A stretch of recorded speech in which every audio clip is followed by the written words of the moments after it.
మెడ మీద కత్తి పెట్టి పని చేయించటం అంటారు కదా. ఇప్పుడు కొన్ని పాన్ ఇండియా సినిమాల పరిస్థితి చూస్తుంటే ఇదే అనిపిస్తోంది. పరుగు పరుగు అన్నట్లు ఓవైపు బ్యాలెన్స్ షూటింగ్, మరోవైపు ప్రమోషన్స్, ఇంకోవైపు మధ్య మధ్యలో వెకేషన్. ఇలా అన్నింటినీ బ్యాలెన్స్ చేయలేక హీరోల తల ప్రాణం తోకలోకి వచ్చేస్తోంది. మరి అంతగా కష్టపడుతున్న హీరోలెవరో ఎక్స్క్లూజివ్గా చూసేద్దాం. రన్ రాజా రన్. మన హీరోల పరిస్థితి ఇలాగే ఉంది ఇప్పుడు. ఎందుకంటే రిలీజ్ డేట్స్ దగ్గరికి వచ్చేస్తుంటే మిగిలిన షూటింగ్ కలవర పెడుతుంటే ప్రశాంతంగా ఉండలేకపోతున్నారు పాపం. ఒక్క అల్లు అర్జునో ఎన్టీఆరో కాదు, రామ్ చరణ్ కూడా ఇదే పరిస్థితుల్లో ఉన్నారు ఇప్పుడు. ఈ ముగ్గురి సినిమాలకు మెడ మీద కత్తి వేలాడుతోంది. నమ్మడం కష్టమే కానీ జరుగుతుంది ఇదే. కావాలంటే జూనియర్ ఎన్టీఆర్నే తీసుకుందాం.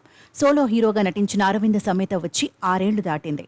చరణ్తో నటించిన RRR వచ్చి 2 ఏళ్లు అయిపోయింది. దాంతో ఫ్యాన్స్కు భారీగా బాకీ పడిపారు తారక్. ఈ గ్యాప్ ఫిల్ చేయడానికే దేవరతో పాటు వార్ 2 ఒకేసారి పూర్తి చేస్తున్నారు. సెప్టెంబర్ 27న దేవర విడుదల కానుంది. కానీ ఇప్పటికీ ప్రమోషన్స్ మొదలు కాలేదు. 200 కోట్లతో దేవర పార్ట్ 1 తెరకెక్కిస్తున్నారు కొరటాల శివ. కొన్ని సీన్స్, ఓ పాట చిత్రీకరణ బ్యాలెన్స్ ఉన్నాయి. ఇవి త్వరగానే పూర్తవుతాయి కానీ ప్రమోషన్స్కు టైం సరిపోతుందా అనే అనుమానాలు లేకపోలేదు. దీనికంటే 2 వారాల తర్వాత వస్తున్న సూర్య కంగువ ప్రమోషన్ అప్పుడే మొదలైపోయింది. అక్టోబర్ 10న ఈ సినిమా విడుదల కానుంది. పుష్ప 2కు కూడా ఇలాంటి పరిస్థితే. షూటింగ్ ఇంకా పూర్తి కాలేదు.